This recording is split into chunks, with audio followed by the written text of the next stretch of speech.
Hello, I think I'm live now. Yes, hello. Welcome to the stream. Welcome to the quiz. Why has that window done that? Come back over here.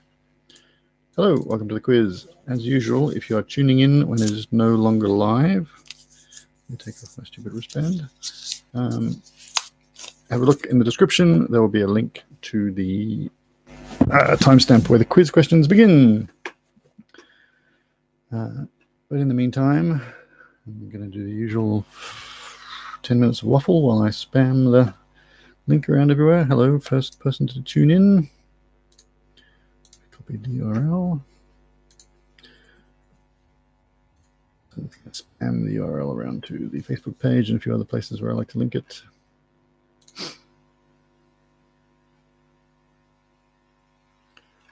Right.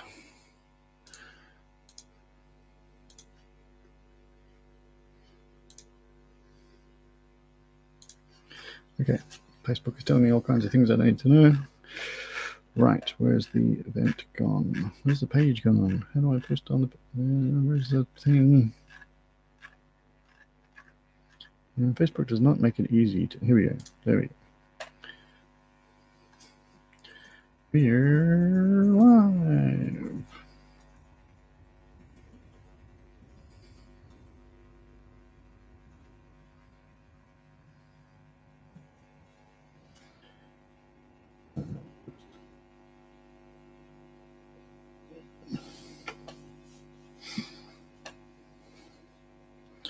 Is that posting? Yes, it's posting. Okay, now I need to find the event.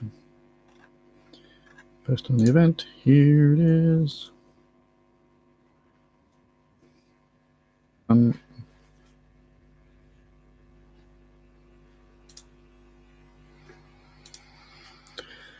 Okay, what else do I need to do?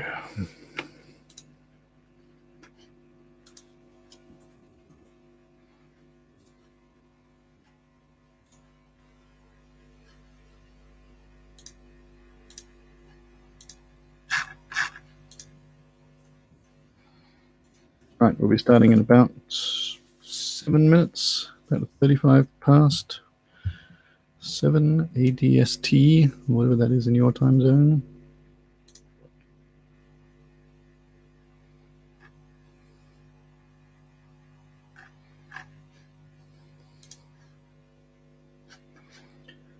Okay. Hello, Simone. Right, where else do I need to put it? Oh, I know. Okay. Windows. Okay.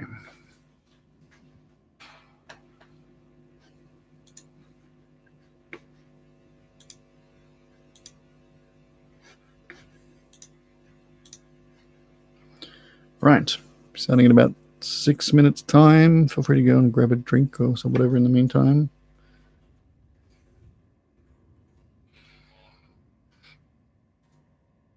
Right. I am drinking the last of the cheap Aldi box wine. Hello, Jill. Hello, Norel.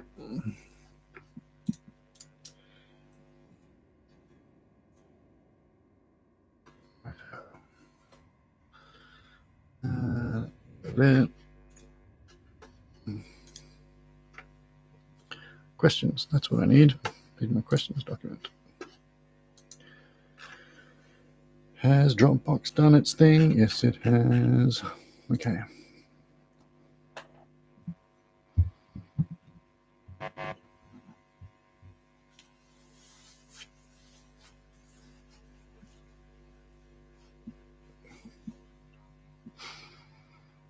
That actually reminds me, have you heard, Simone, that there was a recent excavation in Egypt?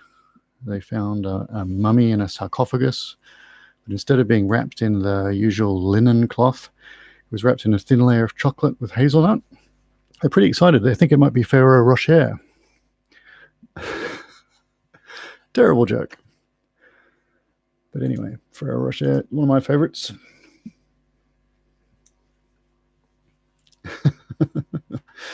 Yeah, that's all that joke deserves.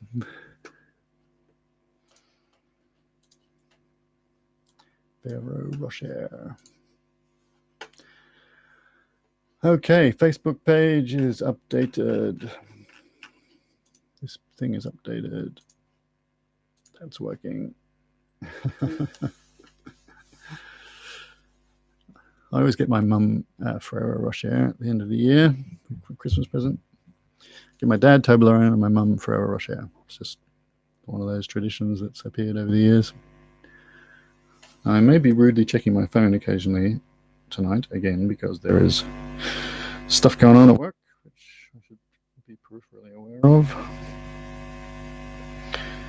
Still things going on. Looks good.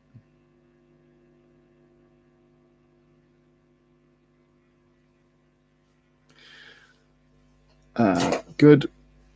Right. 7:31. So we're going to start in about 4 minutes' time. Nice to see all the regulars tuning in. We don't have Pierrot yet. He's usually the first person to say hello. I'm assuming he's out there somewhere. Or he's got distracted by brisket. Oh, no Santa hat. You're right. I was going to wear a Santa hat. I don't know where it is. I think the kids have probably taken it to school. No Santa hat. Sorry. Not much of a Christmas special without a Santa hat, is it? I plumb forgot, I have to say. I could wear a slightly festive hat.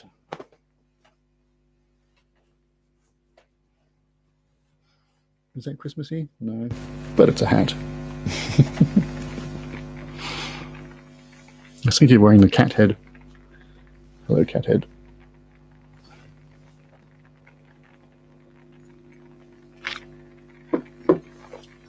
I'm actually not sure where my Santa hat is anyway.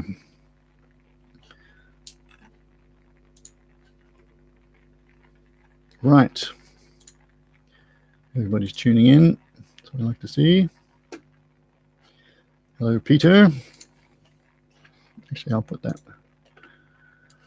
over there.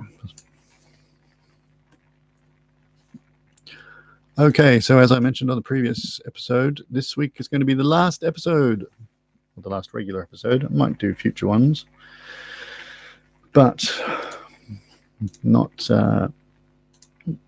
doing the regular weekly ones anymore. It's been fun. I think it served its purpose and achieved its goals of providing a bit of fun and a bit of social contact during COVID. But now that we seem to be through the worst of it and we're getting towards a natural sort of end of the year break, feels like the right time to bring it to a close. Yeah, sorry, Joan, if you didn't get the memo last week. It is the last week this week. Sorry to say. But I hope you've had fun along the way. There must be, I don't know how many videos we've done in the past. Kim says 36 weeks of fun. So I know there's 2 that are only on Facebook and the rest are all on YouTube. So if there's any that you missed, you can always watch them and pretend that they're live. Not quite the same, I know. So this week's going to be a Christmas special. So the first round is going to be pretty much all Christmas questions. Not all Christmas questions, but mostly. So on that note, I may as well do the usual blurb. We need the questions to be over there so I can see them. We need that to be, what needs to be there? That needs to be the Facebook page. Okay. So, yes, the way this is going to work, we're going to have 3 rounds. I just am pressing all the wrong buttons. The first round is going to be 10 questions of Christmas-themed trivia. 20 questions of Christmas-themed trivia, and then I'll give you the answers. Round 2 is going to be 20 questions of normal, general knowledge, fairly difficult trivia, and then I'll give you the answers to those. And then the final round is our very difficult / tricky / silly round 3, which is only 10 questions. But if you get any points in that round, you're doing pretty well. And then we'll have a couple of Who Am I questions at the end, which you can use for a tiebreaker. I'll explain how those work as we go along. And that'll be the end. So some of these round 1 questions, the Christmassy ones, we have had on this quiz before. None of them more recent than a good couple of months or so ago. But some of them might ring a Christmas bell for you, in which case I expect you to get the answer correct.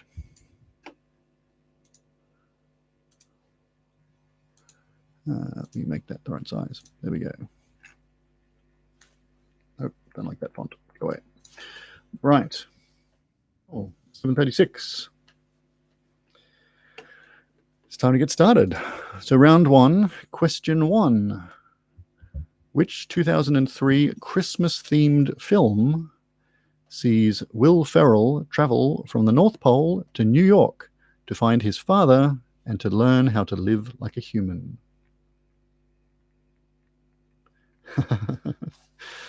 Stephen is curious as to how many Christmas geography questions there'll be. I guess the answer would have to be North Pole to all of those questions. Has it really been 36 weeks? I guess that makes sense because I started, it was either right at the end of March or at the beginning of April. It was definitely around that time when it was all starting to kick off, COVID-wise. So anyway, round one, question one. Which 2003 Christmas-themed film sees Will Ferrell travel from the North Pole to New York to find his father and to learn how to live like a human?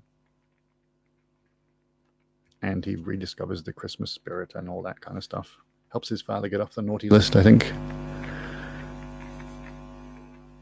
I am being messaged. Is it to do with trivia? I don't know. No. Okay. Yes, Merry Christmas, Chris. All right, question two. In Charles Dickens's A Christmas Carol, what was Mr. Scrooge's first name? I think we had this one a while ago. Round one, question two. In A Christmas Carol by Charles Dickens, what was the first name of Mr. Scrooge?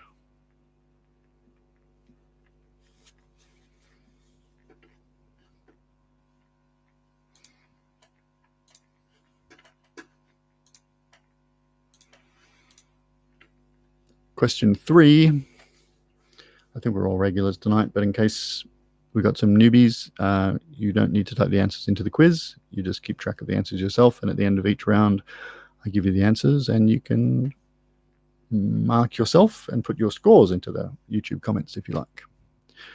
Question three. Which song performed by Bing Crosby is the best-selling single of all time?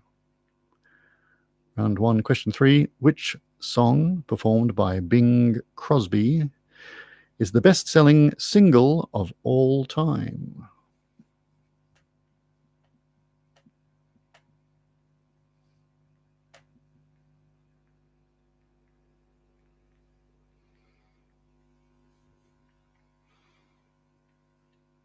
Question four. According to tradition, the wise men brought 3 gifts to baby Jesus. They were gold, myrrh, and what? Question four. According to tradition, the 3 wise men brought 3 gifts to baby Jesus. They were gold, myrrh, and what? Whatever myrrh is, I suppose I should look that up. I think it's some sort of scented oil, isn't it? What is myrrh? A natural gum or resin extracted from a number of small thorny tree species. There you go. It's been used as a perfume and medicine. The 3 wise women bought nappies, casseroles, and wine. Yes. I have to say, our neighbor gave us a quiche when we had our first child, and it was really great being able to just stagger out to the kitchen and have some ready-to-eat, cold, nutritious food available. Question 5. In voice communication, what is the derivation of the word Wilco? When you say, Roger, Roger, Wilco, what does Wilco mean? Or what is the derivation of the word? Question 5. In voice communications, what is the derivation of the word Wilco?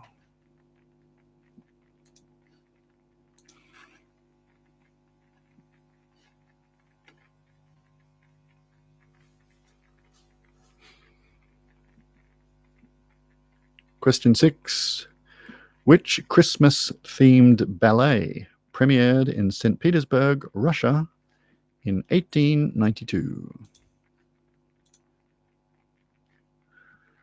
Question 6. Which Christmas-themed ballet premiered in St. Petersburg, Russia in 1892?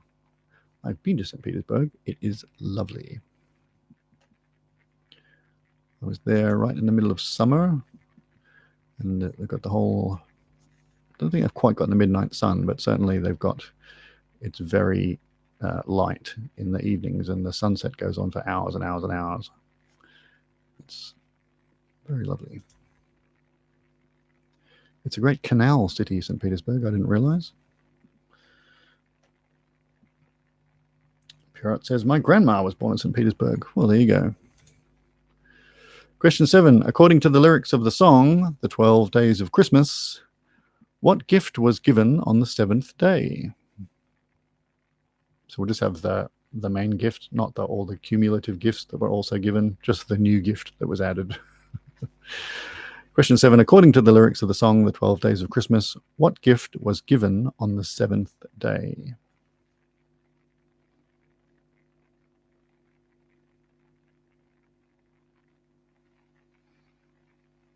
If you do want a recommendation of some other fun trivia stuff to do, I recommend the podcast Pod Quiz, which I think is like, do they have their own website? I mean, you find it wherever you find your usual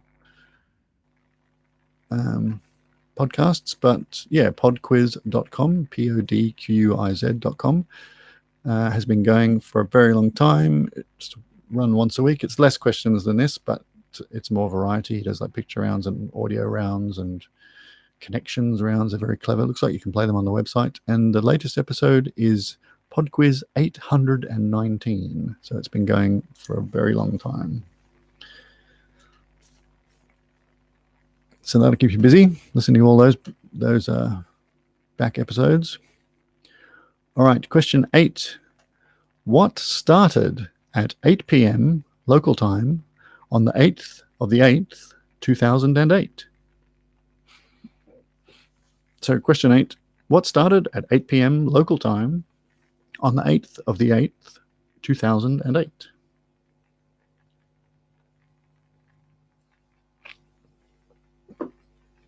Yes, Noel, the 12 Days of Christmas. I know somebody once did like a live reenactment of what it would be like if all those gifts were given. It's just complete chaos. Never mind a white elephant being a cursed gift, but getting all those things from your insane true love. Anyway, question 8 was, what started at 8 p.m. local time on the 8th of the 8th, 2008? Question 9, which iconic building can be found at Bennelong Point? Question 9, which iconic building can be found at Bennelong Point?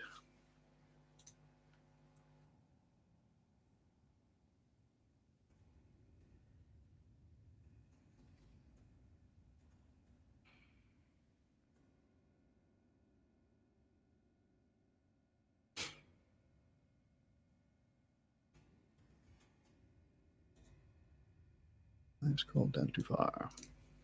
Okay, question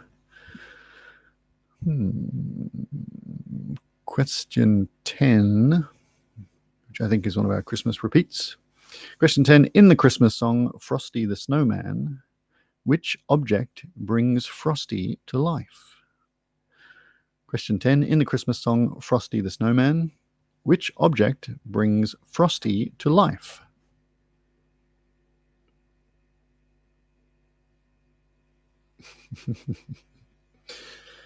Yeah, it's basically, the 12 Days of Christmas is basically a song about a really prolonged episode of stalking.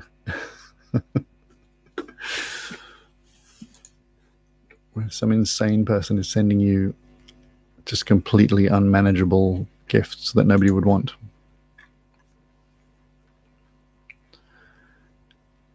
Question 11, according to the Bible, who was the prefect of Judea who authorized the execution of Jesus?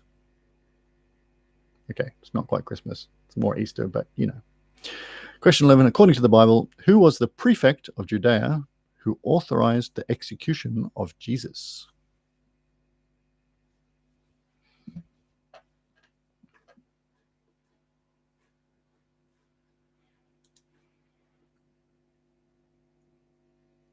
Question 12. Penne arrabbiata is a Roman pasta dish with a sauce made of various ingredients, including hot red chilies. It's one of my favorites. What does the name arrabbiata literally mean in English? So question 12, penne arrabbiata is a Roman pasta dish with a sauce made of various ingredients, including hot red chilies. What does the name arrabbiata literally mean in English? That's ARRABBIATA.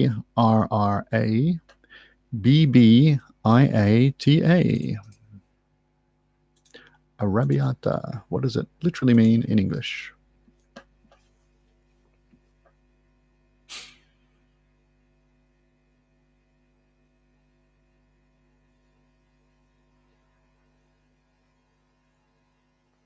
Question 13. If Christmas Day falls on a Sunday, on which day of the week is New Year's Eve? Question 13. If Christmas Day falls on a Sunday, on which day of the week is New Year's Eve? Not too tricky a question, that one.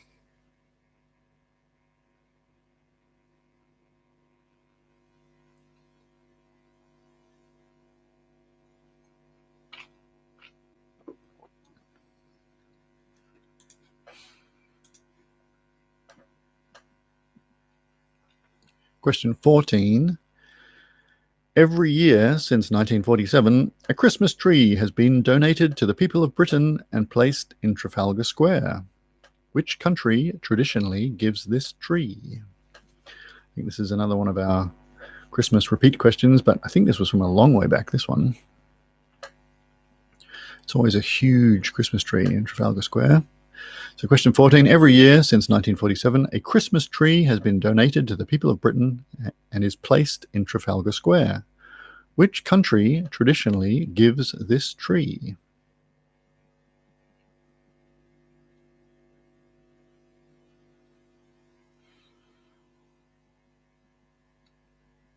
I think the next couple are Christmas repeats as well. Question 15. Which Christmas song was the first song broadcast from space in a prank by Gemini 6 astronauts? Question 15. Which Christmas song was the first song broadcast from space in a prank by Gemini 6 astronauts?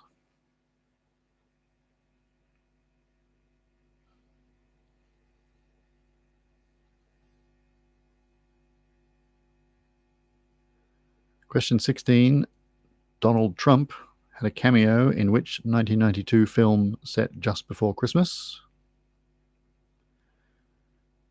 Question 16. Donald Trump had a cameo in which 1992 film set just before Christmas?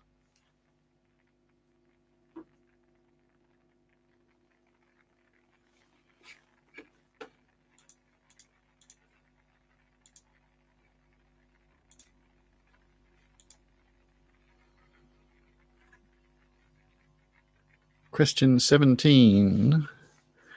Via Dolorosa, which I'll spell in a bit, is the how many Stations of the Cross? It's a Christian ritual tracing the key stages of the death of Jesus, beginning with his condemnation and ending with his being laid in the tomb. So how many Stations of the Cross are there in the Via Dolorosa? VIA space DOLOROSA, Via Dolorosa. Probably around 3 question, really, that one. You can tell that I searched my document for the word Christmas, and then when I'd run out of those questions, I started searching for the word Jesus. That's why we've got a couple of more, I would say, Easter-themed questions. But anyway, it's all the same kind of thing. To question 17, the Via or Via Dolorosa is the How many Stations of the Cross? The Christian ritual, tracing the key stages of the death of Jesus, beginning with his condemnation and ending with his being laid in the tomb. How many Stations of the Cross are there in the Via Dolorosa? Via Dolorosa, I guess that means the path of sorrow, if I had to translate that. Via meaning road or path. And Dolorosa sounds like sorrow or something like that. Rosa.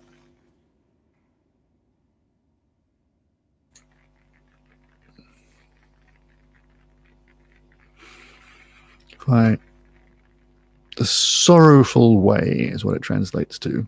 Pretty good for my pig Latin understanding. Question 18. What is the name of the dog in The Simpsons? Pretty simple. Question 18. What is the name of the dog in The Simpsons? Simone says, I used to have to do those as a child. Good on nuns. Yes, fortunately I managed to avoid too much religious entanglement as a child. Growing up as I did in a country that doesn't really take any of that stuff too seriously. Actually, it wasn't until I came to Australia and we had a scripture class that I got exposed to the Bible and everything. And it was a bit late for me by then, I think. So question 18, what is the name of the dog in The Simpsons? Question 19, what material invented by Mark Chavan and Al Fielding, originally as a textured wallpaper, celebrated 60 years of a quite different and popular use in 2020? So question 19, what material invented by Mark Chavans and Al Fielding, originally designed as a textured wallpaper, celebrated 60 years of different and popular uses in 2020?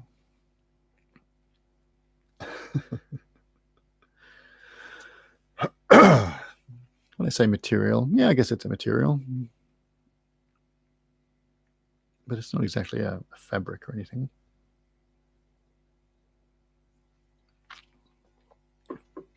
So what was originally intended as a textured wallpaper, but has now had 60 years of quite different and popular uses?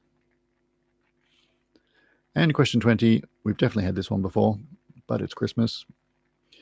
For half a point each, please name the 8 reindeer named in the 1823 poem A Visit from St. Nicholas, also known by its opening line, "'Twas the night before Christmas." Question 20, for half a point each, please name the 8 reindeer, named in the 1823 poem A Visit from St. Nicholas, which is also known by its opening line, "'Twas the night before Christmas." And all through the house, nothing was stirring, not even a mouse. All right, that's the end of round 1. Let me know if you need any of those repeated or clarified, and I will repeat and or clarify them. In the meantime, I'll do a bit of Facebook housekeeping. Not that there's much to be done. If you haven't subscribed to the Facebook page, Virtual Aussie Pub Quiz, I would encourage you to do so, because episodes will be less regular going forward, if at all. The way that I will inform people if they are going to happen will be via that Facebook page. So if you do want to be informed, like the Facebook page. All right, nobody seems to need any of those repeated.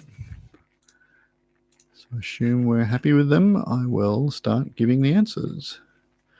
So round 1, question 1 was, which 2003 Christmas-themed film sees Will Ferrell travel from the North Pole to New York to find his father and to learn how to live like a human? That is the film Elf. ELF, Elf. It's pretty simple. It's pretty funny. It's very silly. It's a Will Ferrell movie. Question 2. In Charles Dickens's A Christmas Carol, what was Mr. Scrooge's first name?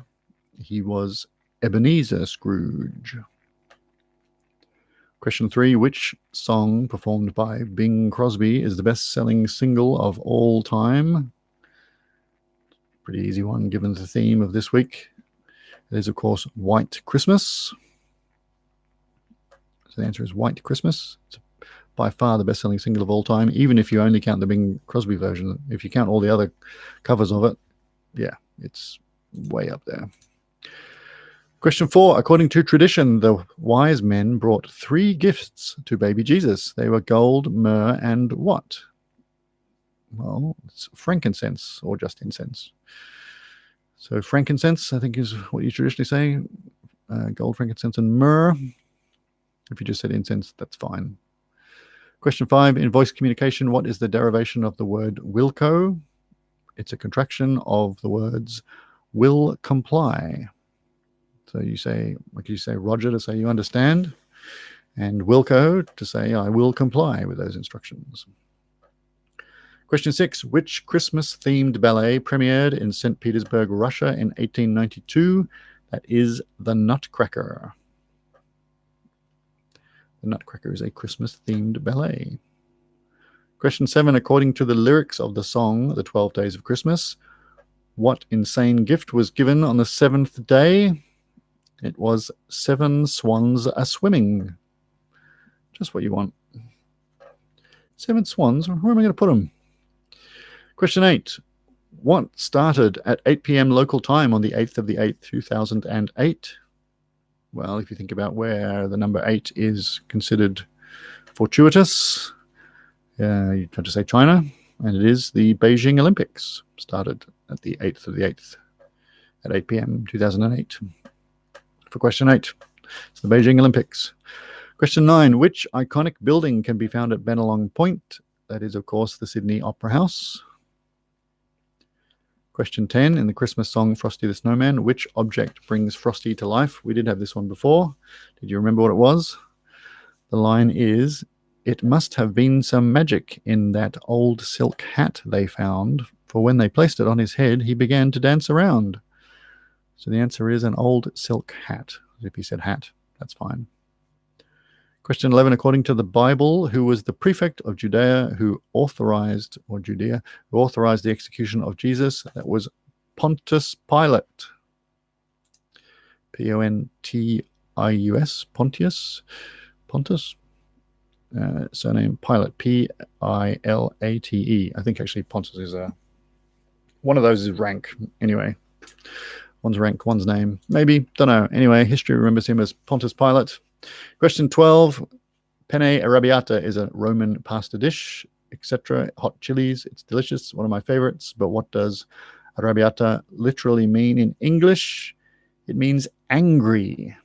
It's angry pasta, which is a reference to the fact that it's got red hot spicy chilies in it. Question 13. If Christmas Day is on a Sunday, on which day of the week is New Year's Eve? That is Saturday. Easy enough. Question 14. Every year since 1947, a Christmas tree has been donated to the people of Britain and placed in Trafalgar Square. Which country traditionally gives this tree? It is Norway. It's a token of gratitude for British support during the Second World War. Question 15. Which Christmas song was the first song broadcast from space in a prank by Gemini 6 astronauts? We have had this one before. It was Jingle Bells. And the prank was essentially they radioed down to Houston and said, oh, there's something coming up from the surface of the Earth and it's moving really fast and it's drawn by reindeer. Oh, what is it? Of course, it was Santa. Question 16. Donald Trump had a cameo in which 1992 film set just before Christmas? The correct answer is Home Alone 2. I think if you just said Home Alone, you're only going to get half a point, I'm afraid. It's Home Alone 2. Question 17. Via Dolorosa is the Stations of the Cross, the Christian ritual tracing the key stages of the death of Jesus, beginning with his condemnation, ending with his being laid in the tomb. Sounds like a barrel of laughs. How many Stations of the Cross are there on that thingy? There are 14. The answer to question 17 is 14. Question 18. What is the name of the dog in The Simpsons? Is it Spot, Fido, Rover? No, it's Santa's Little Helper. It's the Christmas special. Question 18. The name of the dog is Santa's Little Helper or Santa's Little Helper 2 because they needed another one at one point. But anyway, Santa's Little Helper. Question 19. What material invented by Mark Chavan and Al Fielding originally as a textured wallpaper celebrated 60 years of quite different and popular uses in 2020? That is bubble wrap. Is it a material? Well, it's a packing material, so I think we can call it a material. Bubble wrap, textured wallpaper. I mean, really? Anyway, and question 20 for half a point each. Please name the 8 reindeer named in the 1823 poem A Visit from St. Nicholas, also known by its opening line, "'Twas the night before Christmas." So there's a couple that have 2 variations of the name, but they are, in no particular order, Dasher, Dancer, Prancer, Vixen, Comet, Cupid, Dunder or Donner, and Blixen or Blitzen. Davy Jones would have loved it. I assume he means bubble wrap wallpaper. So the answer to 20 is Dasher, Dancer, Prancer, Vixen, Comet, Cupid, Dunder or Donner, and Blixen or Blitzen. Right, that's the end of round 1. Let me know how you went in the comments.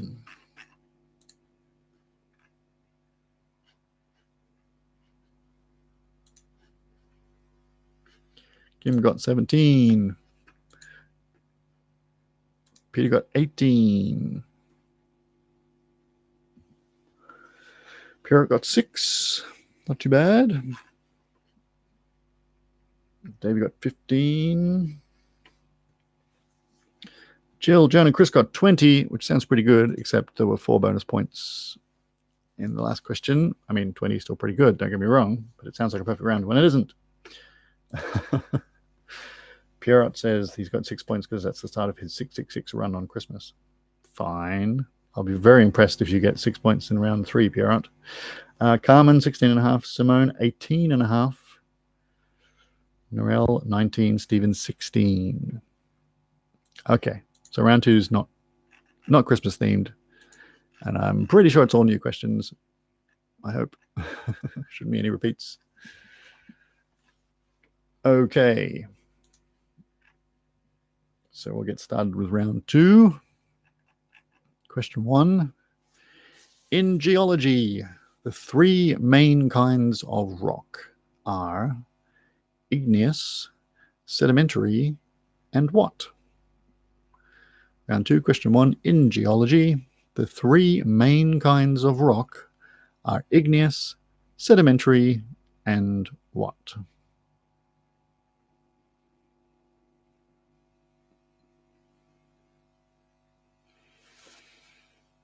Question 2. By which name do we know the actor born Marion Morrison? Round 2, question 2. Hello, Namtaf. By the 3rd type of rock is enroll. Yes, very good. Round 2, question 2. By which name do we know the actor born as Marion Morrison?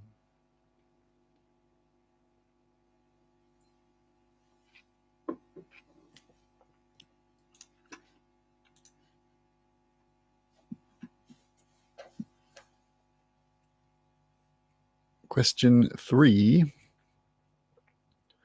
Which French film producer was behind the films The Big Blue, The Professional, The Fifth Element, and The Transporter?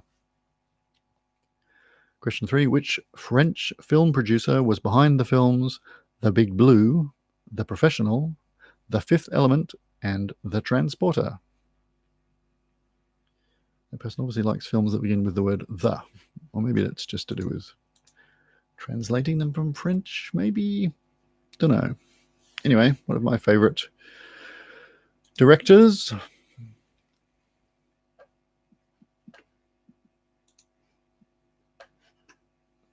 I've got a strange feeling. Who did the soundtrack to The Big Blue? It was either Vangelis or Tangerine Dream, wasn't it?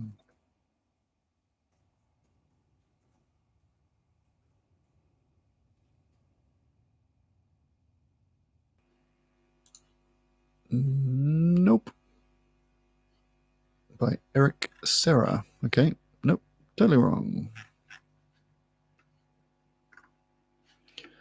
Anyway, question 4. Which great ape, now found only in Borneo and Sumatra, has a name meaning person of the forest? Round 2, question 4. Which great ape, now found only in Borneo and Sumatra, has a name meaning person of the forest?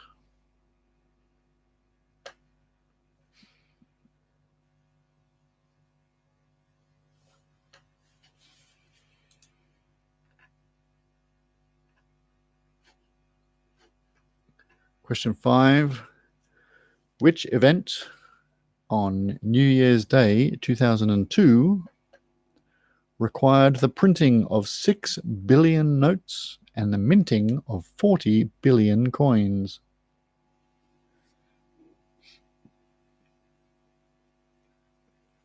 Question 5. Which event on New Year's Day 2002 required the printing of 6 billion notes and the minting of 40 billion coins? Tarzan came from Borneo. I don't know where Tarzan was set. I'm thinking it was more Africa than Southeast Asia, which is where Borneo and Sumatra are. But anyway, answers on a postcard.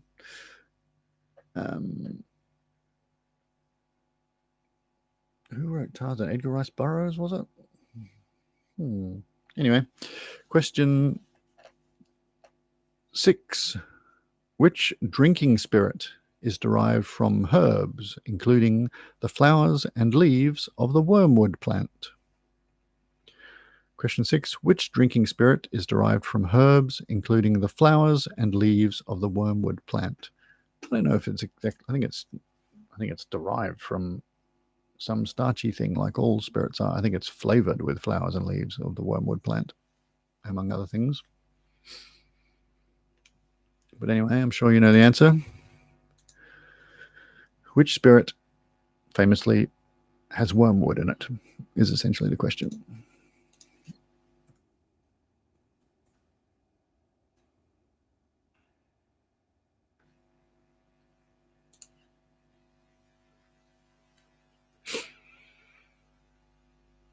Tarzan is a fictional character created by Edgar Rice Burroughs. There you go. John Clayton II. Now there's a trivia question. Which literary figure, or what's the more common, by which name do we more commonly know the literary figure John Clayton II? Tarzan. Anyway, that's not the question. That's just me writing future questions in my head because I can't turn that part of my brain off. Question 7. The Marquis of Queensberry rules apply to which sport? Question 7. The Marquis of Queensberry rules apply to which sport? Lord Greystoke. That's true. It's another name for, well, actually, Viscount Greystoke, if you believe the Wikipedia page on Tarzan.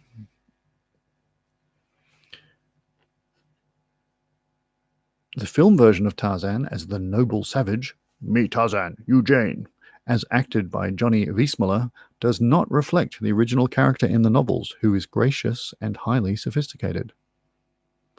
There you go. Now we're definitely getting distracted by sub-facts. So question 7 was, the Marquis of Queensberry rules apply to which sport? Question 8, Tony Hawk is a professional in which sport? 2 sport questions in a row. Anyway, question 8, Tony Hawk, Tony space Hawk, is a professional in which sport? It has been for a very long time. I had a look. He's still listed as a professional in that sport.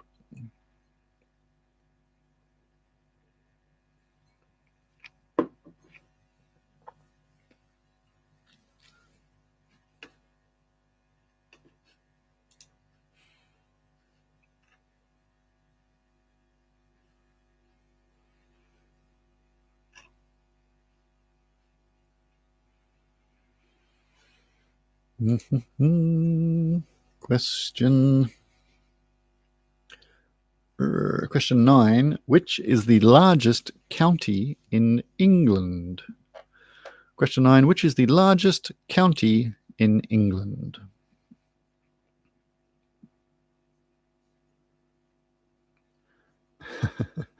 Pirate says, a sport question about someone I know of.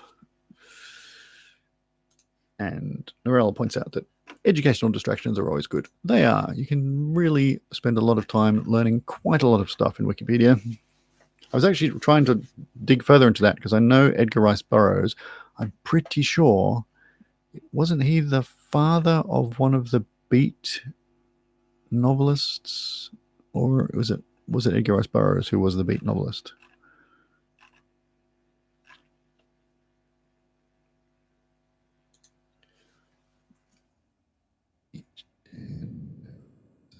Comparing here.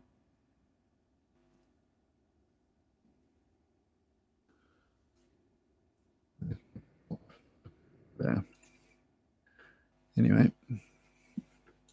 All right. Back to it.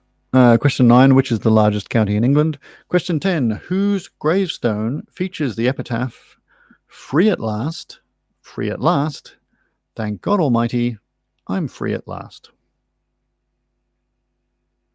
Yes, Edgar Rice Burroughs, William S. Burroughs. William S. Burroughs was the Beat Generation author that I'm thinking of. And they were all basically bankrolled by the grandfather who had made one of the first sort of commercial calculating machines. William S. Burroughs.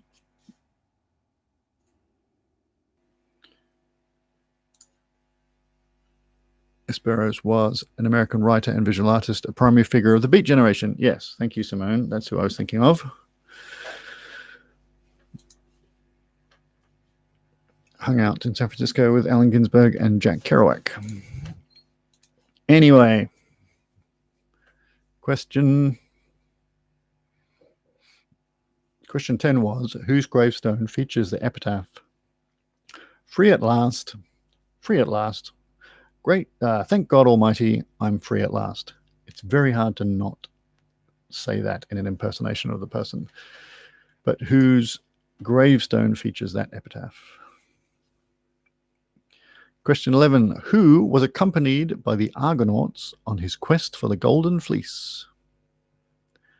Question 11, who was accompanied by the Argonauts on his quest for the Golden Fleece?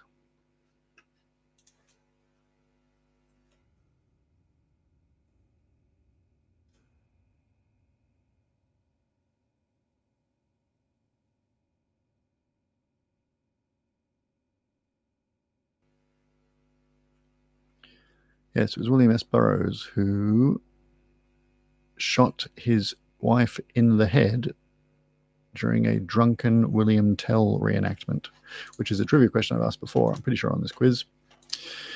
Anyway, question 12. In Sesame Street, which elephant-like character was for a long time thought to be Big Bird's imaginary friend? Question 12. In Sesame Street, which elephant-like character was for a long time thought to be Big Bird's imaginary friend?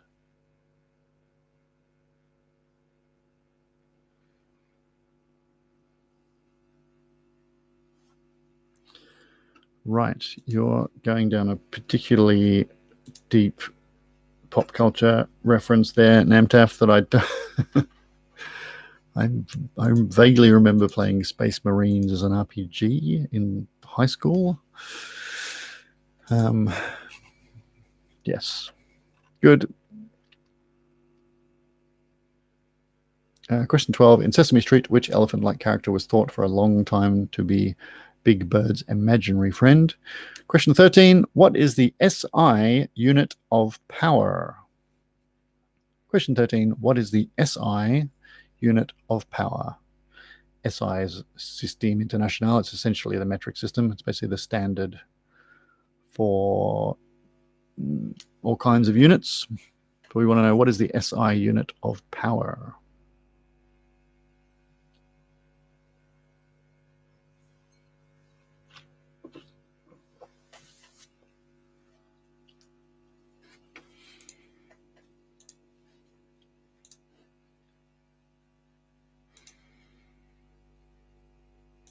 Question 14. It's our mandatory chemical element question. Which element with the chemical symbol W is used in tools and light bulbs and has the highest melting point of all metals? Question 14. Which element with the chemical symbol W is used in tools and light bulbs and has the highest melting point of all metals? Is that true? Gosh.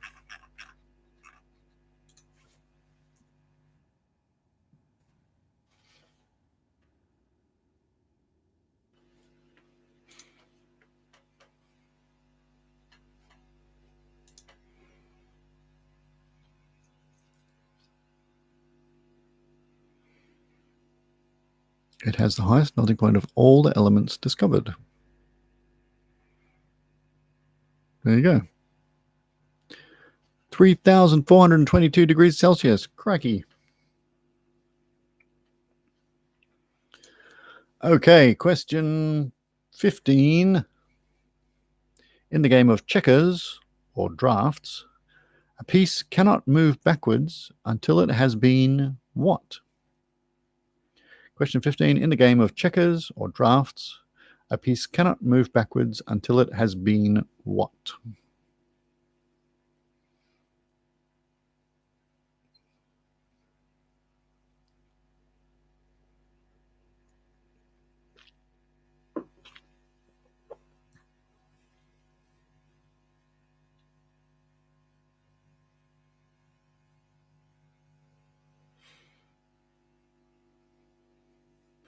Question 16.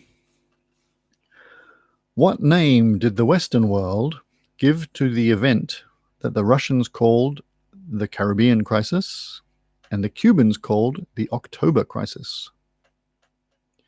Question 16. What name did the Western world give to the event that the Russians called the Caribbean Crisis or the Caribbean Crisis and the Cubans called the October Crisis?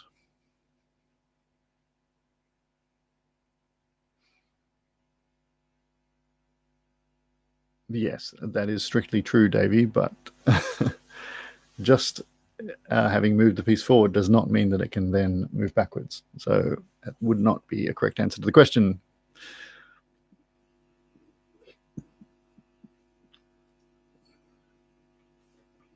To question 16, what name did the Western world give to the event that the Russians called the Caribbean Crisis and the Cubans called the October Crisis?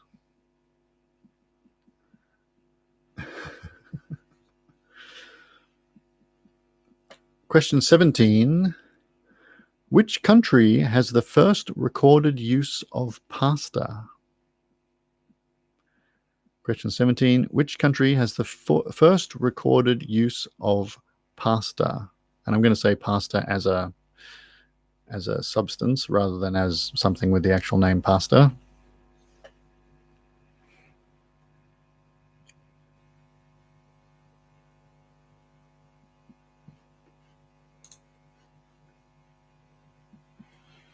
To question 17, which country has the first recorded use of pasta?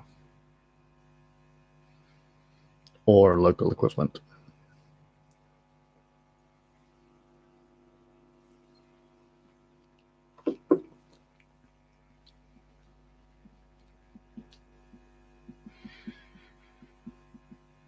Question 18. True or false? David Bowie or David Bowie was born with different colored eyes. Question 18. True or false? David Bowie was born with different colored eyes.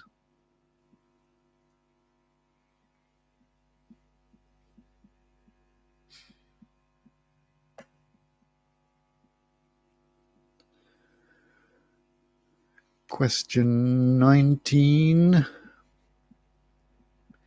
Dean Lukin, Lukin, represented Australia in which sport? Question 19. Dean Lukin represented Australia in which sport?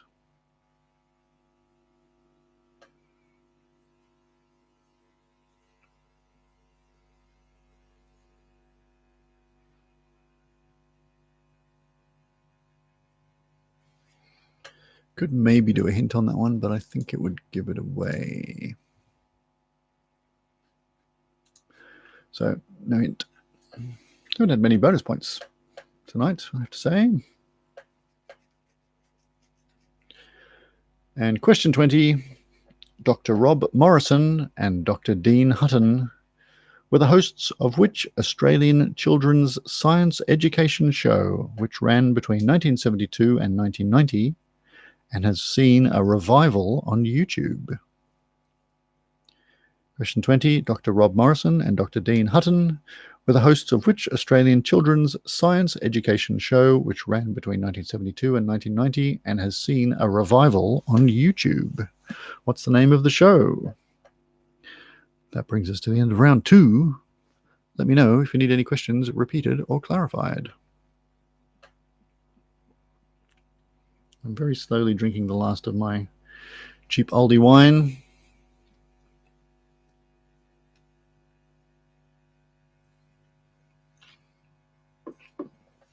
I don't think we ever did find out what the name of these hats are from Mali.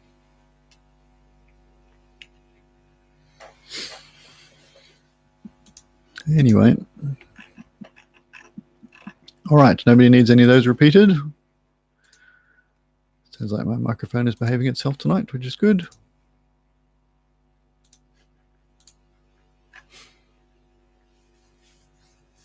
All right, we'll go to the answers to round 2.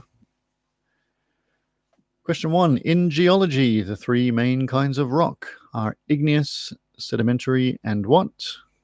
The answer is metamorphic. If you said volcanic, that's actually a subtype of igneous. So the correct answer is metamorphic. Question 3. By which name do we know the actor born as Marion Morrison? That is John Wayne, famous tough guy cowboy type fella. His real first name was Marion. There you go. Question 3. Which French film producer was behind the films The Big Blue, The Professional, The Fifth Element, and The Transporter? That is Luc Besson. L-U-C space B-E-S-S-O-N. Luc Besson. All pretty good films, I got to say. He also did a series of films called Taxi. Not Taxi Driver, but just, I think it was Taxi. The Taxi films. Taxi film series. Written by Luc Besson. There you go. Series of comedy films. Yeah, French comedy films. They're all right. They're worth checking out if you haven't seen them. And you like car chases. Question 4. Which great ape, now found only in Borneo and Sumatra, has a name meaning person of the forest?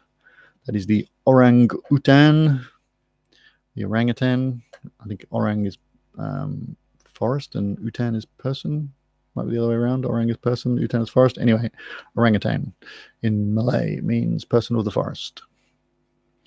Question 5. Which event on New Year's Day 2002 required the printing of 6 billion notes and the minting of 40 billion coins? That was the launch of the euro currency. Question 5. The launch of the euro currency. Question 6. Which drinking spirit is flavored with herbs, including the flowers and leaves of the wormwood plant? That's absinthe, of course, or absinthe, and however we want to pronounce it, which I have had in New Orleans over a sugar cube while it was on fire and all that kind of stuff. And yeah, it was all right. It was fine. I'd rather drink old fashions when I'm in New Orleans. But anyway. Question 7. The Marquis of Queensberry rules apply to which sport? That is boxing. Those are the rules that govern they govern the sport. Question 8. Tony Hawk is a professional in which sport? Skateboarding. Is it a sport? I think so. Yeah, it's a sport. Why not? Tony Hawk is a professional in skateboarding. Question 9. Which is the largest county in England? That is Yorkshire. Question 10. Which gravestone features the epitaph, free at last, thank God Almighty, I'm free at last? That is, of course, Martin Luther King Jr. Namtaf says, fun fact about Tony Hawk, his Twitter account is stories of him talking about people thinking he looks a lot like Tony Hawk, but isn't. Yes, I think he's aged pretty well, and he's still very good on a skateboard, unsurprisingly. And he's managed to turn it into a pretty successful career. Anyway, question 10. The answer was Martin Luther King Jr., but Martin Luther King is more commonly known as. It's fine. It's, of course, a excerpt from one of his speeches. Question 11. Who is accompanied by the Argonauts on his quest for the Golden Fleece? That is Jason on the boat, the Argos. Question 12. In Sesame Street, which elephant-like character was, for a long time, thought to be Big Bird's imaginary friend until, shock horror, it actually appeared, or this character appeared, and wasn't imaginary. It was Mr. Snuffleupagus. Mr. Snuffleupagus. Question 13. What is the SI unit of power? That is the watt. WATT, equivalent to 1 joule per second, named after James Watt, who I've got here invented the steam engine. I don't think that's entirely correct. I know he basically improved it and made the motion of it smooth. Yes. What is the SI unit of power? Yes, it is. Yes, you noticed that. Very good. Yes, okay. If you just had the answer yes, then you can have the point for that. What is the SI unit of power? Question 14. Which element with the chemical symbol W is used in tools and light bulbs and has the highest melting point of all metals? That is tungsten. It used to be called wolfram, which is why it has the chemical symbol W. It's one of those tricky ones, like tin is SN for stannum. What? Can you roeat that? No, I can't roeat that. Pierrot. So the answer to question 14 is tungsten. The answer to question 13 is the watt. Lead is plum bum. That's another good one. Question 15. In the game of checkers or drafts, a piece cannot move backwards until it has been what? It has to be kinged or crowned. Or if you say move to the end of the board, move to the far end of the board and doubled, I guess that's all right as well. If you want to give a functional description, but I think the proper term is kinged or crowned. So Pierrot says Wolfram Alpha needs to be renamed to Tungsten Alpha. No, because Wolfram Alpha is named after somebody or other Wolfram, Stephen Wolfram, who wrote the engine that Wolfram Alpha is powered by. So maybe he needs to be renamed to Stephen Tungsten. Anyway, question 15. In the game of checkers, we already did. Question 16. What name did the Western world give to the event that the Russians called the Caribbean Crisis and the Cubans called the October Crisis? Kind of a giveaway that the Cubans were involved. It was, of course, the Cuban Missile Crisis. So the answer is the Cuban Missile Crisis. It's generally regarded as the closest that the Cold War came to outright nuclear war. There's a really good film called The Fog of War, 7 Lessons from the Life of Robert S. McNamara. He tells his story of having been the Secretary of Defense during the Cuban Missile Crisis and just how close they came to outright nuclear war. Anyway, question 17. Which country has the first recorded use of pasta? It is, of course, China. They made noodles from millet over 4,000 years ago. There is a popular legend that has Marco Polo, who was born in 1254, bringing it back from China, but in fact it was known to Italians much earlier. It was brought over by the Arabs in their conquest of Sicily in about 650 AD. But anyway, that's a very long answer. The actual answer is China. Question 18. True or false? David Bowie was born with different colored eyes. It's false. He has now passed away, but he did have different colored eyes, but he wasn't born with different colored eyes. His eyes are naturally both blue, but one was injured when he was a child, and it turned brown as a result of that injury. So the answer is false. He was not born with different colored eyes. Question 19. Dean Lucan represented Australia in which sport? Pierrot got 6 again. Dean Lucan was a weightlifter. In fact, he remains Australia's only Olympic gold medalist weightlifter. His day job was a tuna fisherman, deep sea tuna fisherman. He was a big lad. Still going. I looked him up. I think he's 60 years old now. Probably still rip my head off without thinking about it. But anyway, I'm sure he's a gentle giant. Anyway, the answer is weightlifting. And question 20. Dr. Rob Morrison and Dr. Dean Hutton were the hosts of which Australian children's science education show, which ran between 1972 and 1990 and has seen a revival on YouTube? That is, of course, The Curiosity Show, which I loved as a kid. And I'm happy to see it's back on YouTube. I'm probably a little old for it now. But that is my second recommendation for the night. The first recommendation being Pod Quiz, if you want your trivia fix. And the second one is it's worth going on YouTube and having a look at The Curiosity Show. I think the story goes that the two hosts actually bought the complete rights to the show from whoever had it and hadn't done anything with it in 30 years. And they've slowly uploaded them all to YouTube, and the whole show's there. So if you've got science-y kids, show them that. It's really good. All right, that's the end of round 2. Let me know your scores. Parrot got 6 again, no joke. So now you have to get 6 in the third round. Narelle got 17, Stephen 13. I don't think you're going to pull it back in the third round somehow, Stephen. Davy Jones 16, Jill, Joan and Chris 16, Simone 15, Kim 12. I'm glad you asked. Carmen 15. Parrot says it's fate. Don't. The Curiosity Show. Look it up on YouTube. The Curiosity Show. It's a bit dated, I will say, but it's still good fun. All right, that brings us to the third round. Stephen has fingers and toes crossed for an all hard capital cities question. Question round, yes. Well, it's not going to be that, I'm afraid. It would be nice to have a very obscure capital cities round. What's the capital of Sierra Leone? Freetown. Okay, so round 3 is our very difficult / silly / trick question round. So we will see how we go. If you get any points at all in this, you're doing pretty well. So round 3, question 1. What was the name of the documentary Steve Irwin was filming when he died? Round 3, question 1. What was the name of the documentary that Steve Irwin was filming when he died?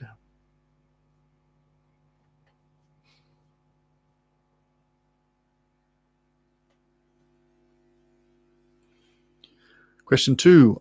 One of Gustav Holst's most famous works is the Planet Suite. Which 2 planets do not have parts in this orchestral suite? And for a bonus point, why don't they have parts in this orchestral suite? So the Planets, or the Planet Suite, is one of the most famous works of Gustav Holst. And there's bits in that suite of works for all the planets except for 2. Which 2 do not have parts and why?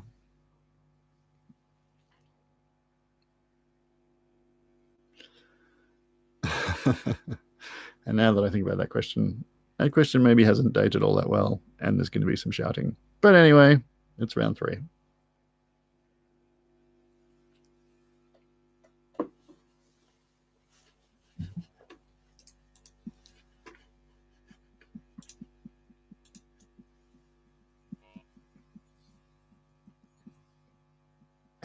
Question 3. Question 3. Which river that flows through Venezuela gave its name to a Womble and an Enya hit single? Question 13. Which river that flows through Venezuela gave its name to a Womble and an Enya hit single?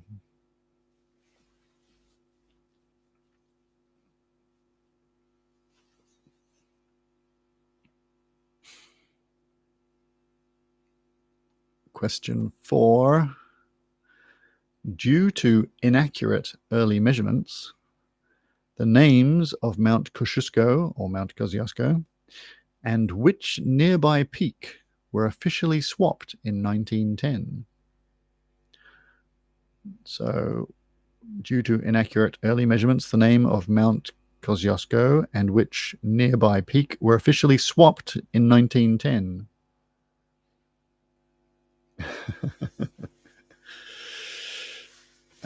The story goes that they measured Mount Kosciuszko, or Mount Kosciuszko, as I think it's meant to be called, and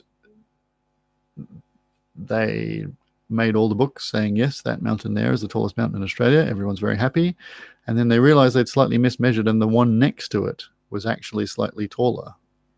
So instead of changing all the names in all the books, they literally swapped the names of the two mountains and went, so the tall one is Mount Kosciuszko now, and the other one is the other name. So the question really is, what's the name of the second highest peak in mainland Australia?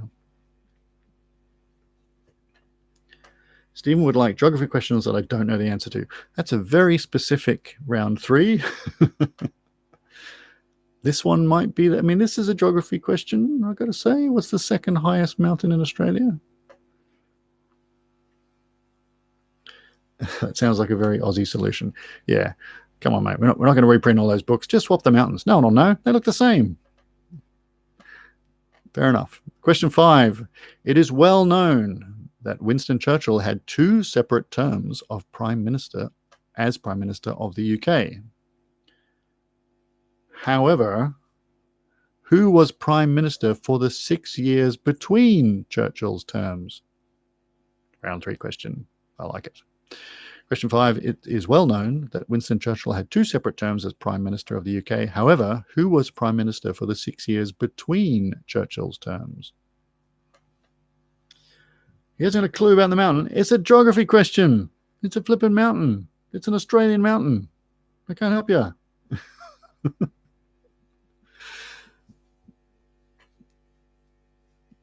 Anyway, that's why it's a round 3 question. Question 5 is the one about the Prime Minister. Question 6. Theodore Kaczynski, maths lecturer and author of Industrial Society and Its Future, is better known by what name after bringing himself to the attention of the FBI from 1979 to 1995? Question 6. Theodore Kaczynski, maths lecturer and author of Industrial Society and Its Future, is better known by what name after bringing himself to the attention of the FBI from 1979 to 1995? Nobody cares about second. It's true. What's the second highest mountain in Australia? Nobody knows. And it's not like it's even, like it's so close that they accidentally thought it was the tallest for a while.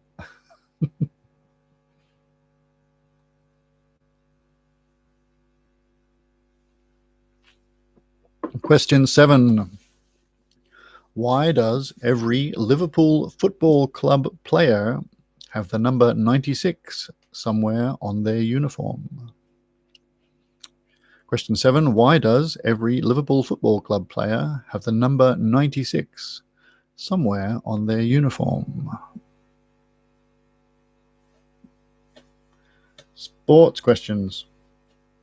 So many sports questions.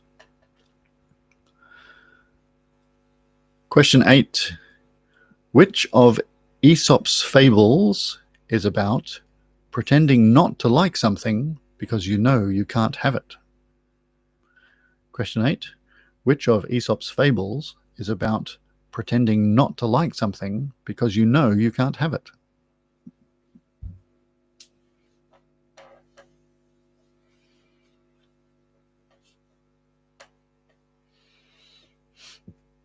Third always cares about second. I guess that's true.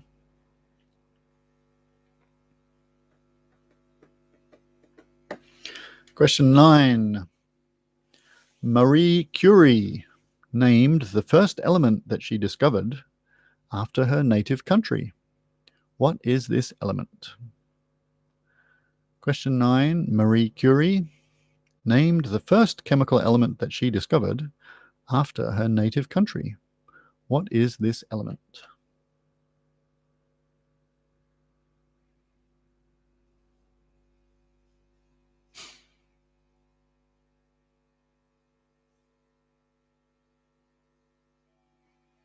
Give you a minute to think about that one.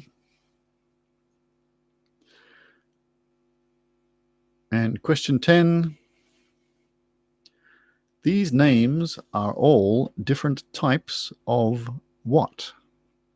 The Anatolian black, the Dera din Panar, the Dutch Toggenburg, the Swedish landrace, the Kalahari red, and the golden Guernsey. They're all types of what? These names are all different types of what? The Anatolian black, the Dera din Panar, the Dutch Toggenburg, the Swedish landrace, the Kalahari red, and the golden Guernsey. They're all types of what? Namtaf says Marie Curie's resting place is covered in notes from young girls who are inspired to study science thanks to her contribution, and it's truly heartwarming. That is nice.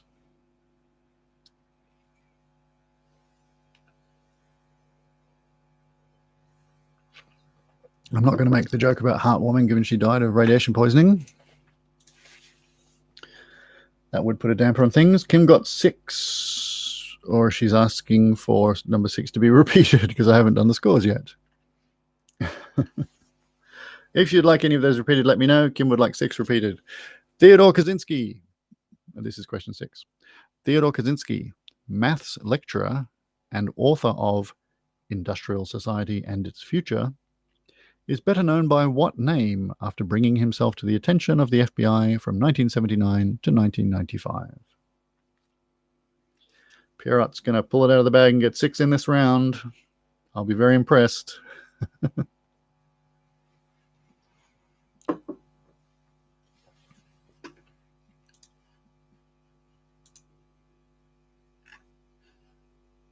Right. Let's go through the answers to round 3. Well, I'll give you another few seconds to think about that. I'll do a little bit of Facebook. Peter got 18 in round 2 and 18 in round 1 as well. Will he get 18 in round 3? Probably not. Right, let me close my 11 billion wiki pages I've got open. Okay. We'll go through the answers to round 3. Question 1 was, what was the name of the documentary Steve Irwin was filming when he died? It was called Ocean's Deadliest. Somewhat ironically. Ocean's Deadliest. Question 2, traditionally following question 1. One of Gustav Holst's most famous works is the Planet Suite. Which 2 planets do not have parts in this orchestral suite? Okay, the answer is Earth and Pluto, and I know it's a dwarf planet. You know what I meant. It's a planet. The fact that it's been reclassified for a stupid reason doesn't make it not a planet, although it does. Anyway, the answer to question 2 is Earth and Pluto, and for a bonus point, why are they not included? Well, because when he wrote it, Pluto hadn't been discovered. And he didn't write about Earth because he was writing about the planets that he could see, or the planets that he knew of in the sky, not the one he was standing on. So the answer is Earth and Pluto. And for the bonus point, because Pluto hadn't been discovered yet, and because he was looking at the sky, not looking at his feet. Okay, that's not a great question. In hindsight, I agree. Question 3. Which river that flows through Venezuela gave its name to a womble and an Enya hit single? That is the Orinoco River. Orinoco, Orinoco River. Orinoco was one of the wombles, and Enya had a hit single, Orinoco Flow. There you go. Question 4. Due to inaccurate early measurements, the name of Mount Kosciuszko and which nearby peak were officially swapped in 1910 because they couldn't be bothered reprinting all the books. So what's the name of the second highest peak in mainland Australia? It is Mount Townsend. Mount Townsend. It's so close to Mount Kosciuszko that you can easily get it confused and think that it's taller, but it isn't. Mount Townsend. Question 5. Winston Churchill was Prime Minister for 2 terms. Who was Prime Minister for the 6 years between his terms? Clement Attlee. Attlee. Clement Attlee. In 2004, he was voted the greatest British Prime Minister of the 20th century in a national poll of professors. He rebuilt the economy and nationalized industries following the Second World War, but he also presided over the decolonization of the British Empire, during which time India, Burma, Sri Lanka, Pakistan, Bangladesh, Jordan, and Israel all gained independence. Which is good for all of them, I guess. Anyway, Clement Attlee is the answer to question 5. Question 6. Theodore Kaczynski, maths lecturer and author of Industrial Society and Its Future, is better known by what name after bringing himself to the attention of the FBI from 1979 to 1995? He is the Unabomber, and he brought himself to the attention of the FBI by sending bombs in the post, powders in the post, generally making a nuisance of himself, but he's known as the Unabomber. And the Unabomber, I'm pretty sure UNA stands for something. Oh God, it's supplemental fact time. Unabomber. Theodore John Kaczynski, born in 1942, mathematics professor, known as he was domestic terrorist, anarchist, etc. Where's the Unabomber bit? Yes, he bombed various things. He was a bad dude.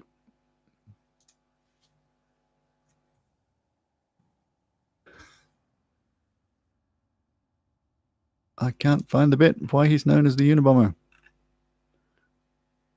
Okay, university and airline. So the FBI used the case Unabom, UNABOM, university and airline bomber, to refer to his case, which resulted in the media naming him the Unabomber. There you go. Question 7. Why does every Liverpool Football Club player have the number 96 somewhere on their uniform? It is in memory of the 96 fans who died in the Hillsborough disaster, which was a fire and crush disaster. Happened in Sheffield, I think. Don't want to go into too much detail about it, but it was pretty grim. A fatal human crush during a football match at Hillsborough Stadium in Sheffield, South Yorkshire, England, on the 15th of April 1989. 96 people were killed. Yes, very unpleasant. That's why they have the number 96 written on their uniform. Question 8. Which of Aesop's fables is about pretending to not like something because you know you can't have it? Well, it's apparently titled The Fox and the Grapes, but it's more commonly known simply as Sour Grapes. The story being that the fox sees the grapes, can't reach the grapes, and goes, the grapes are probably sour anyway, I don't want them. I'm sure there's more to the story than that, but that's the bones of it. So the answer is The Fox and the Grapes, or Sour Grapes. Question 9. Marie Curie named the first element that she discovered after her native country. What is this element? Did you say francium? Because she's French? Well, you're wrong, because she's Polish. She married a Frenchman, but she was born in Poland, taught her children Polish, took them on visits to Poland, and continued to use her maiden name, referring to herself as Marie Sklodowska Curie. So, of course, the first element that she discovered, she named polonium, after Poland. Question 10. These names are all different types of what? The Anatolian Black, the Dera Dinpanar, the Dutch Toggenburg, the Swedish Landrace, the Kalahari Red, and the Golden Guernsey. They're all types of goat. There you go. Kalahari Red, Dutch Toggenburg. They're all types of goat. That brings us to the end of round 3. The question on everyone's lips. Did Pierrot get 6 points? He says, I got 6 points, and there's no way to dispute this. That's true. You're marking yourself, so you could have got 6 points. You could have got 10 points for all I know. Simone got 3.5. And Pierrot allegedly got 6. Kim got not 6. Jill, Joan, and Chris got 7. Carmen got 4.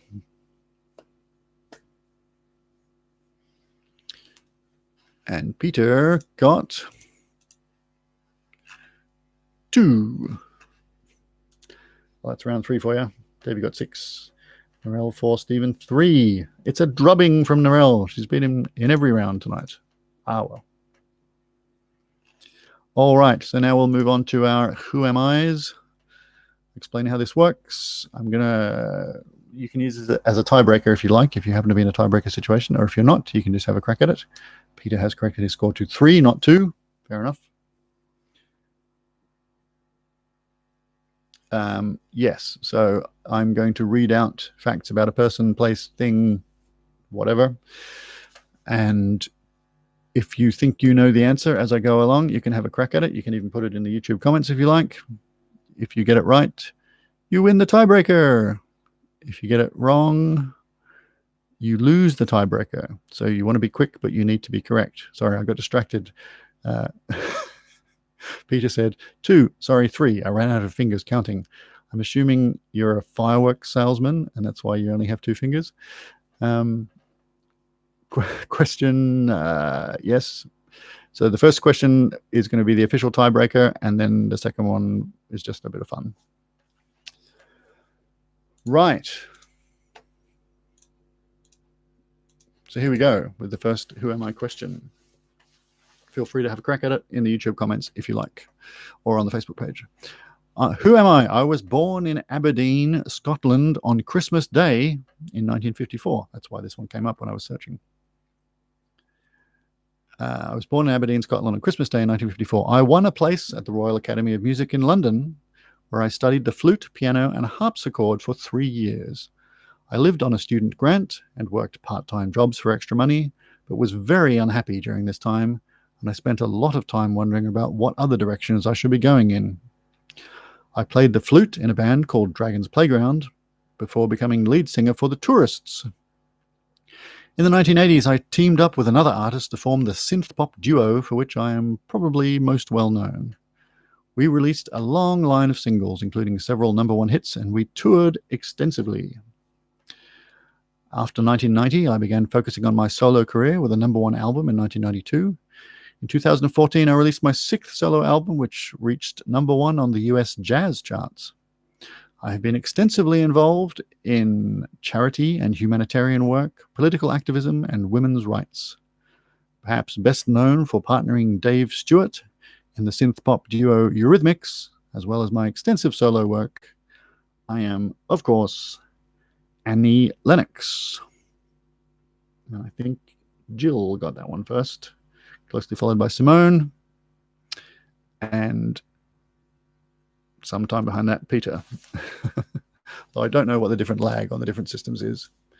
But I think Jill pretty comprehensively got that one first. So well done. All right, our second one. The final question for quite a while. Who am I? I was born in 1936 and I died in 1992. I worked on a number of jobs before becoming a gardener at James Cook University in Townsville. In 1974, a chance conversation with 2 staff at the university over lunch made me realize that land I felt I owned on Murray Island was in fact Crown land. In 1981, a land rights conference was held, and I gave a speech outlining the traditional system of land inheritance on Murray Island. Eventually, my campaigning led to a high court case which overturned the doctrine of terra nullius with regards to land and title in Australia. Although I died 5 months before it was announced, that decision and the precedent that it set is still referred to by my name. I am, of course, Eddie Mabo. Eddie Mabo, it's the vibe of the thing. It's Mabo. And there we have it. Ernie Mabo. You might be thinking of Ernie Dingo. It's Eddie Mabo. Although I think that wasn't even his name. It was just sort of what he was known by. The Koikimabo. Yeah, anyway, there you go. That was his name. Anyway, that brings us to the end of tonight's quiz, which is the last quiz in this season of quizzing, I'm going to say. So I encourage you to like the Virtual Aussie Pub Quiz Facebook page, because I might do some other quizzes at some point in the future. No promises. Thank you for tuning in all this time. I've really enjoyed it. It's been really good fun. It's certainly taken my mind off COVID and all the other dramas out there in the world, and I hope it's done the same for you. Had lots of lovely comments from everybody. Had lots of fun. It was great to see all the regulars tuning in every week.